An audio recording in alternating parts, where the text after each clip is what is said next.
Welcome, Spark Seekers, to what is going to be our second pack opening on the channel. Today I wanted to do something a little bit special. I'm starting with a Theros Fat Pack. Theros was the first set that I actually played in Magic myself, and from here we're going to move from Theros and move forward. So the next Fat Pack opening is actually going to be Born of the Gods, Journey into Nyx, so on and so forth. But today I just wanted to start with Theros since it was my first set.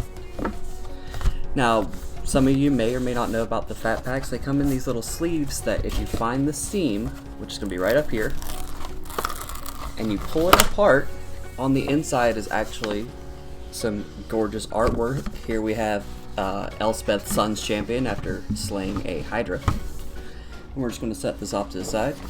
They also come with these player guides that will kind of give you an introduction to the set, give you an idea on the new gods that were introduced in Theros, some of the new planeswalkers, and if you go all the way to the back, it actually has a collection guide starting here, and it'll have a picture of every card in the set, and it'll even have a checklist in the back. So this is actually pretty handy for collectors.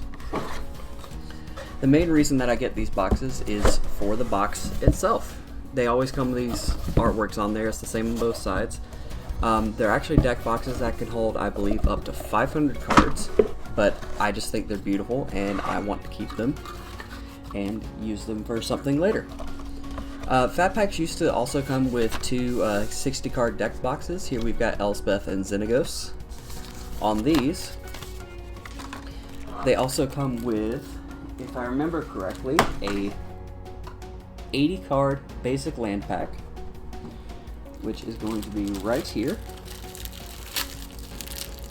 Sorry, there's a bunch of plastic involved with these. So this is going to be the 80 card land pack. It's going to have 80 basic lands. Not quite sure how they split it up between 5 different colors. And then it has a set spin down die. Here we're going to have a red one with the set symbol on it for Theros.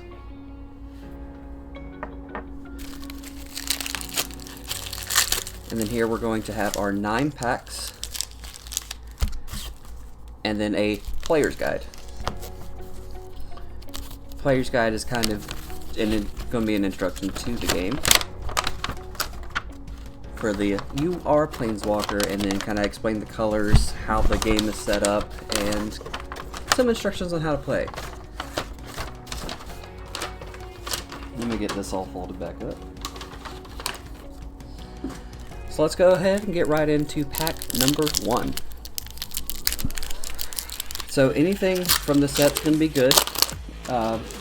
What we're really going to be hoping for is going to be a Nykthos Shrine to Nyx, but we'd also be okay with any of the gods.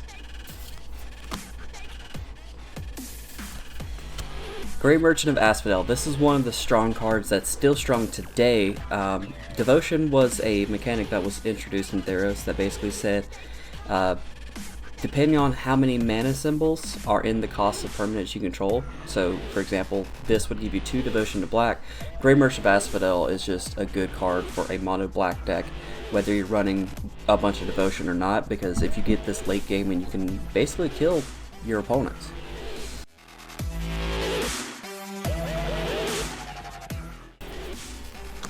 And this was also the introduction of Bestow.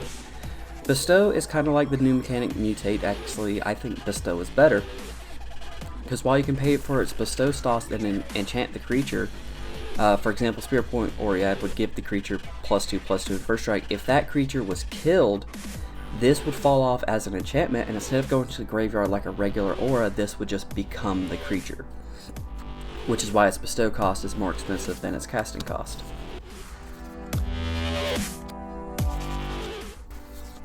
And then we have Nykthos. In the first pack, we've got Nykthos, which is the best card to get out of here. You can pay 2 mana and tap Nykthos and choose a color. Add to your mana pool the amount of mana of that color equal to your devotion of that color. So in a mono color deck, this is the best, one of the best lands you can have. And it is the best thing that we could pull. And then we have a 1/1 soldier token. Soldiers were pretty important, especially with the Elspeth Planeswalker in here. Her +1 was to make 3 1/1 white soldier creature tokens. Now let's move on to pack 2.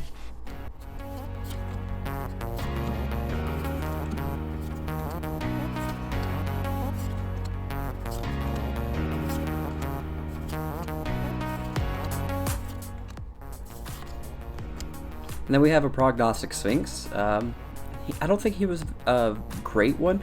I think people still play him in Sphinx-centered decks because he's fairly decent for a 5-drop 3/5 that can kind of instant speed, give him hexproof, which would be helpful in saving him. And then we have a foiled Nemesis of Mortals. Cost 1 less to cast for each creature card in the graveyard. So you could effectively get him down to a 2-drop 5/5. And Monstrosity was another thing that was introduced in Theros, I believe. You can activate the Monstrosity cost only if it's not monstrous. But if it's not monstrous, you can activate this, and for Monstrosity 5, you put 5 +1/+1 counters on it, and it becomes monstrous. So you can only activate its monstrous ability once. As far as I know, there is no way to remove the monstrous status effect. And then we have a 1/1 bird that does not want to focus for whatever reason. But we're going to move on to pack 3.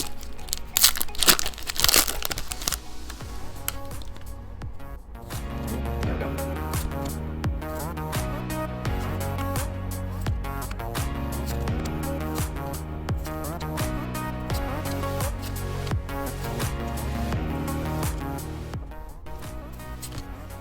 Thoughtseize. Now, Thoughtseize is actually a fairly decent card even still today. Thoughtseize, just turn 1, you get somebody to reveal their hand, choose a non-land card from it, and they have to discard that card. You pay 2 life. You effectively pay 2 life for this, but it's actually really strong of a card, and I can't be mad at pulling one. And then we have a 1/1 red soldier creature token. I can't say I remember off the top of my head what creates the red soldiers, but I'll be interested to see if we pull it.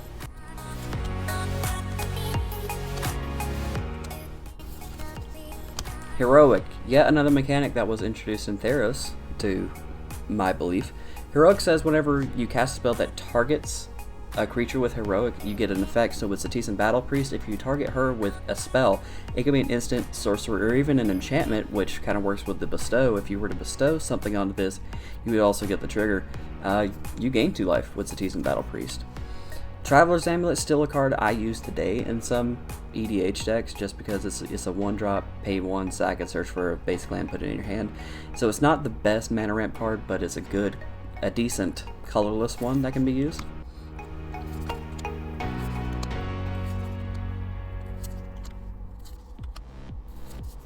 And then we have a Hammer of Pufros, which gives all your creatures haste. This is also a good card for Commander, even still today.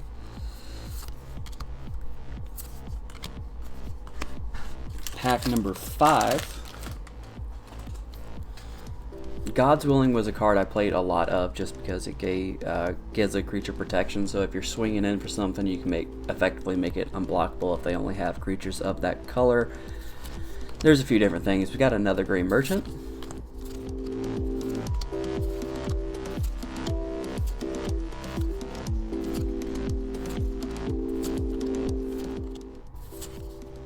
And we got Hithonia the Cruel, who is going to be our first mythic. 6-drop, 4/6 with Death Touch with Monstrosity 3, who's basically going to be a board wipe for non-Gorgon creatures. So if you built a Gorgon-based deck, which you could use her as a commander for, that could be fairly disastrous. And then we have another 1/1 soldier, white soldier, and Nylea's Disciple. Starting off pack number 6.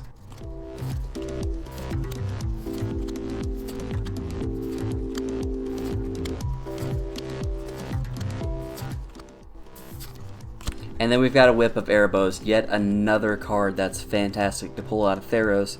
Creature you control have lifelink, but if you can pay for or tap the Whip, return target creature card from your graveyard to the battlefield. It gains haste, exile it at the beginning of the next end step. If it would leave the battlefield, exile instead of putting it anywhere else. Activate this ability only anytime you can cast a sorcery. So basically, with the Whip of Erebos, you could get 1 more use out of a creature in your graveyard, but sometimes that's all you really need. And then a foil Hunt the Hunter. And another 1/1 red soldier creature token. Moving on, we got Cavalry Pegasus, starting off pack number 8. Nope, 7.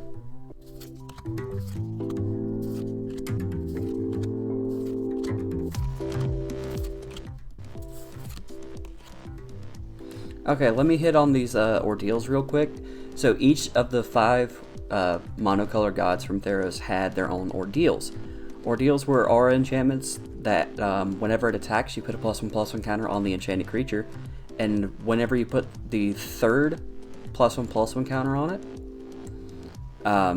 actually let me stand corrected. If it has 3 or more at the time after you put on that last +1/+1 counter, you sacrifice the enchantment, and whenever you sacrifice the enchantment, it'll deal 3 damage to target creature or player.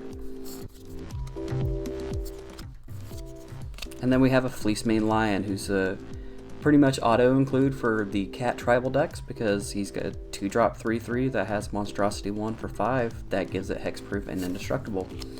We'll have a foil island, a forest, and then nothing.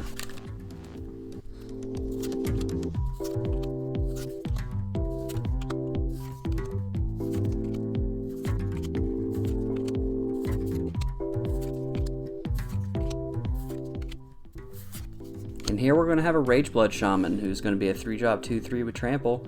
Other Minotaur creatures you control get +1/+1 and have trample. So any of the Minotaur decks, and I know a few good Minotaur commanders have come out over the past couple years, this would almost be an auto include for those decks, as long as it's, you know, got red in it. He's a Minotaur Lord, Minotaur Anthem. So let's go ahead and move on from there. Mountain, and then nothing. And pack number 9, which is going to be our last pack. Start off with Lightning Strike.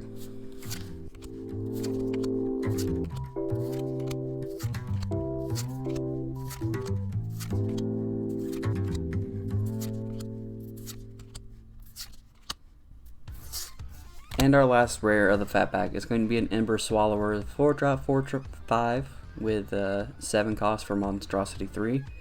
When it becomes monstrous, each player sacrifices 3 lands. If you want to be that guy that runs land destruction, that might be for you. Alright guys, so that's going to be it, the end of this little fat pack here.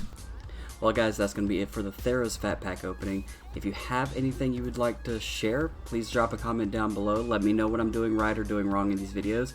I did try a couple of things different than I did with the Kaldheim pre-release kit opening. Let me know if you liked it or not, and as always, drop a like and sub if we want this channel to grow and continue to improve. And I will see you guys in the next video.